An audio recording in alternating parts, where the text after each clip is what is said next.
Okay, so this is just a quick video to show you how I use the inspect element feature in Chrome as I'm designing sites. So if I right click on something here, say the button here, and it immediately highlights this line of HTML and it shows me everything that's being applied in terms of CSS to that HTML. In this case, you can see I'm hovering over it down here and it highlights the words up in the design. As I move my mouse, it'll highlight different things. So if I'm trying to find maybe the button right before it, there's that button, here's this button. In this case, I want to take the A element, or the actual button itself, and look at all the CSS applied to it.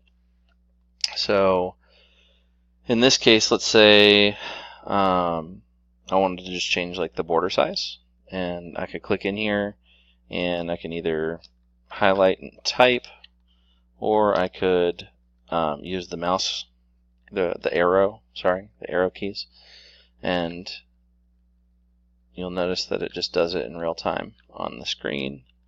And all I have to do in order to put it into my CSS is I just highlight the class that I want. In this case, there's actually multiple classes being targeted here. So I just look at the one that's not grayed out, and that's how I'll target it. So highlight that copy, go to my theme options, paste that in my theme options. I go back to the other tab and just highlight this line and paste it. And then if I was to hit save changes right now, it would actually apply that to the live site, which I don't want to do because it looks terrible.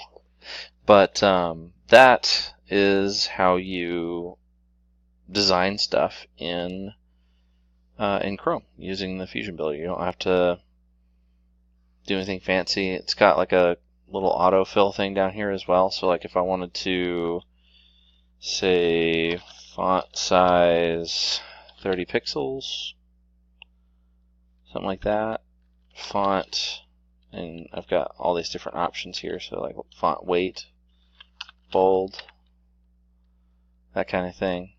And I kind of went through that quickly, but it autofilled font weight. Then I hit tab, and then it shows me all of these options here, which I can arrow through with my keyboard, or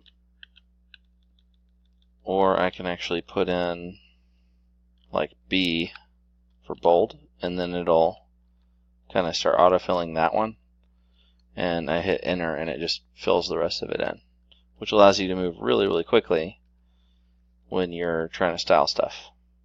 So hopefully that's kind of a little bit of insight into how I've been doing things.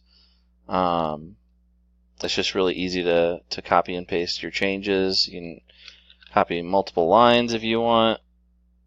So if you have like a bunch of stuff you've just been doing, you can work on more than one thing at a time in terms of like HTML sections.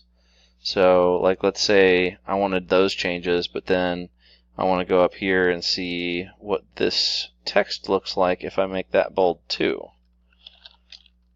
Font weight bold. And I can check and uncheck the box to apply that CSS to make sure I got it in right and it did what I wanted it to do. And all I have to do in order to apply these things is just make sure I select the right HTML line. I grab the stuff that I need to put in. I make sure I know what class it needs to be assigned to, which I can just highlight and then paste in like I did a second ago. So if I go back up to my Fusion text here, you'll notice that it doesn't say Fusion text over here at all. All we have is the class is white and all. So in this case, what I'd probably do is I would say, well, I only want this to be for this specific page. So I'm going to go up and I'm going to take the class home. Class home. And then I know that there's a class on my full width container here, which is hero, which I added manually in the Fusion Builder. I just happened to know that was there.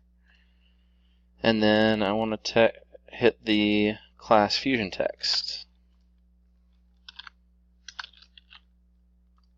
And then I can make that font weight bold. So that's how I would go about targeting that specific sentence, since there wasn't a class on it already that was unique to this specific section. I hope that's helpful.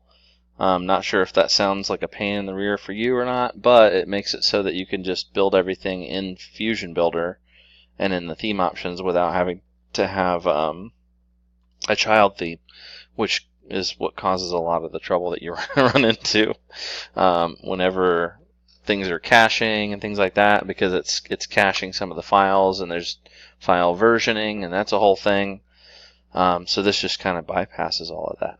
So hope it was helpful.